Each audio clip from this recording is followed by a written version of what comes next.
A mental health project being run as part of the government's anti-extremism prevent programme raises serious ethical concerns. That's according to health advocacy group Medact, which warns that the so-called vulnerable support hubs are encouraging health workers to take on activities beyond their remit, including surveilling patients. Well, let's speak now to writer and investigative researcher Dr Hil Aked.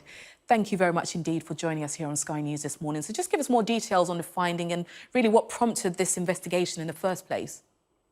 Well, Medact was really disturbed to hear that counterterrorism police were running a mental health project in which NHS professionals are embedded in counterterrorism units. We think it raises serious ethical questions.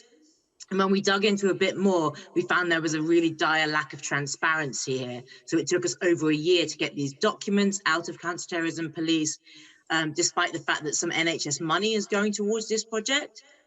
And despite the fact that police are currently rolling this project out nationwide under what they call Project Cicero, although there's been no independent evaluation. And the really worrying thing is that these hubs don't appear to be about mental health care. What they appear to be about is helping counterterrorism police to monitor and surveil patients and to co-opt health workers into activities well beyond their health remit, to coercively force people to participate in Channel, the government's de-radicalization program, and also to circumvent confidentiality expectations to make it easier for police to access health information. OK, so you've laid out some of the examples there that you feel raises ethical questions. What's the alternative? The alternative are the systems we have in place now. Healthcare should be delivered by health workers. Counterterrorism police can do policing. These are very different institutional missions. And when you start blurring the boundaries between the two, you run into very dangerous territory.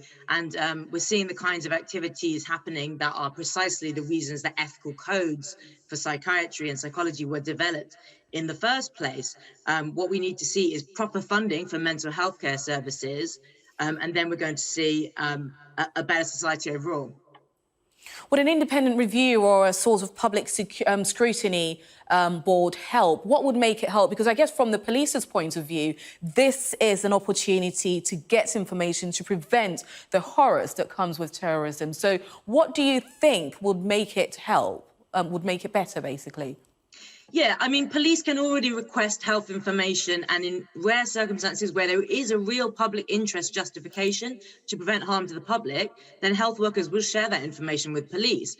What we're seeing here is Prevent is a pre-crime program where people are referred not because they've done anything wrong, but purely on the basis of suspicion. And in those circumstances, the threshold for releasing information isn't there. And so police are trying to circumvent it by embedding health workers into their counterterrorism units. And so health workers don't know what vulnerability support hubs are. Nobody's really heard of this project, although it's been around for 5 years because it's so secretive. And so health workers share data with their colleagues, not understanding how easily this is going to be shared with police.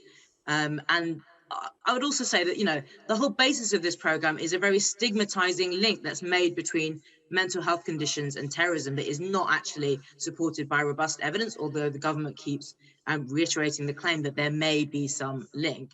And it's disproportionately affecting Muslims. So we found that Muslims are 23 times more likely to be reported for Islamism than a white British person is to be reported for far-right extremism. And that is really, really concerning in terms of, in the long term, exacerbating racialized healthcare inequalities.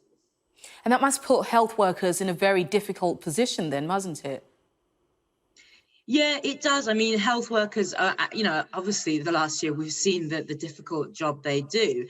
And what they don't need is counterterrorism police breathing down their necks and trying to strong arm them into, I mean, there are cases in the report of people even being detained under the Mental Health Act on the basis of unknown risk factors that police felt were unacceptable unknowns. I mean, psychiatrists already do the very difficult job of assessing risk and taking into account if police tell them, for example, that someone has a history of violence. That, of course, is taken into account.